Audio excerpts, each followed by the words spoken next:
আলহামদুলিল্লাহ, আল্লাহ তাআলার কাছে লাখ লাখ শুকরিয়া। ঠিক ৩ বছর আগে আজকের দিনে উনি আমাকে মা হওয়ার তৌফিক দান করেছিল। আমার বড় ছেলে আজকের দিনে হয়েছিল, আজকে ওর শুভ জন্মদিন। সবাই আমার বড় ছেলে আবিদের জন্য দোয়া করবেন, ও যাতে মানুষের মতো মানুষ হতে পারে। দেখতে দেখতে ৩টা বছর যে কিভাবে পার হয়ে গেল আসলে বুঝতেও পারলাম না। আজকে আমার বড় ছেলে ৩ বছর পূর্ণ হলো। আল্লাহ তাআলার কাছে লাখ লাখ শুকরিয়া জানাই। ঠিক ৩ বছর আগে আজকের দিনে আমি প্রথম মা হয়েছিলাম। আসলে যারা মা হয়েছে তারাই বুঝতে পারবে আমার অনুভূতিটা কী। আল্লাহ তাআলা আমার দুটো ছেলেকে নেক হায়াত দান করুক। আসলে সন্তানদের জন্য মায়েদের আবেগ ভালোবাসা আসলে সেটা কখনোই প্রকাশ করা যায় না। এটা আসলে অন্যরকম একটা অনুভূতি। যারা মা হয়েছেন অবশ্যই তারাই আমার কথাগুলো বুঝতে পারবেন যে আসলে এটা কেমন একটা অনুভূতি। আসলে কাউকে এটা বোঝানোই যায় না।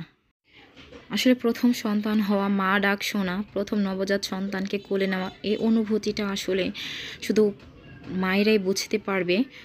আসলে প্রথম সন্তান মানে একটা ভালোবাসার জিনিস, যে যার জন্য প্রথম জীবনে মা হওয়া, মা ডাক শোনা। ও যখন প্রথম কথা শিখে আদো আদোভাবে মা ডাকটা শিখছিল, ডাকছিল, আসলে সেই অনুভূতিগুলো আজকে সারাদিনই খুব মনে পড়ছিল।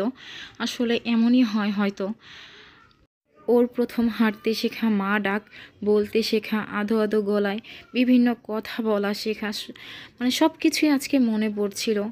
আমার ছেলেটা দেখতে দেখতে বড় হয়ে যাচ্ছে। আসলে সময় কিভাবে চলে যায় সেটা মহান আল্লাহ তাআলাই ভালো জানে। আর কি বলবো, সবাই আমার ছেলের জন্য দোয়া করবেন। আর যেহেতু এখন পবিত্র মাহে রমজান, তো সবাই আমরা রোজা রেখেছিলাম, তো ইফতারে ওদের জন্য সামান্য আয়োজন করা হয়েছিল। ওইভাবে ওদের জন্মদিনটা পালন করিনি। তো আমরা পরিবারের সবাই মিলে একসাথে খাওয়া দাওয়া করলাম। আসলে রমজান মাস তো, তাই ওইভাবে কোনো কিছুই করা হয়নি। আর আমার বাচ্চাদের চ্যানেলটা যদি আপনাদের ভালো লাগে অবশ্যই আমার চ্যানেলটি লাইক করবেন, চ্যানেলটি সাবস্ক্রাইব করবেন, কমেন্টস করবেন। Thanks for watching my video.